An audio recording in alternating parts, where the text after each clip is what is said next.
Hello there, and welcome back to my take. Now, when I start a new TV show, I often wonder whether or not it'll have what it takes to become one of the all time greats, and sadly, many fail to live up to that hope.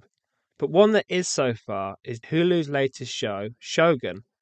Now, for reference, I've only seen the first two episodes so far, which are out on Disney Plus. But given the exceptional quality of these two episodes, I'm inclined to believe that the rest of the season should be up to a similar standard. My thoughts so far can be condensed down into this: it's absolutely spectacular. So if you have a short attention span, now's your time to click off and go watch it.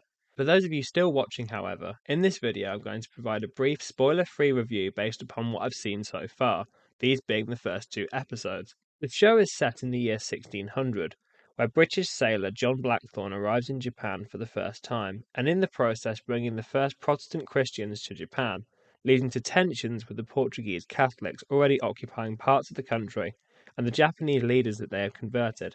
The show centers around Lord Yoshi Toranaga, who is at odds with his political rivals in the Council of Regents of which he is a part of, following the recent death of Japan's former ruler. The show also follows Lady Mariko, a character surrounded in mystery and intrigue around her past. The show is a fictionalized version of real-life events and history. The story is told both in English and Japanese with subtitles, with John Blackthorne being loosely based upon William Adams, a real-life figure of which I will say no more to prevent any possible spoilers for the upcoming season. From what I've seen so far, this show is excellent. The plot features a variety of storylines and characters, each with their own personal and political motivations, adding together to create a tale of epic proportions so far. The story is gritty and serious and intelligently written. The show is a real visual treat as well, with excellent cinematography and set design. Interestingly, most of it was actually shot in Canada, not Japan, but it seems to disguise this fact very well, and apparently it was originally supposed to be shot in Japan, but production delays prevented this from happening. The first two episodes have been little lighter than expected on action, but from what I have seen in it and in the trailers, the promise of great action is definitely there.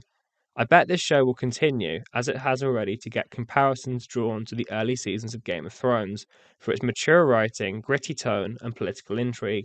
And I think that's a fair comparison, especially as I love the early seasons of Thrones, but I feel that this show has enough of a unique flavour to it that it can truly stand on its own as a great show, with moments of true tension and pain being performed exceptionally well. Overall, from its first two episodes, Shogun has shown a lot of potential to continue to be great, as it has been so far. So if you're currently thinking of cancelling your Disney Plus subscription, maybe check out this before you do, because if you're a fan of good television, you may very well enjoy this one.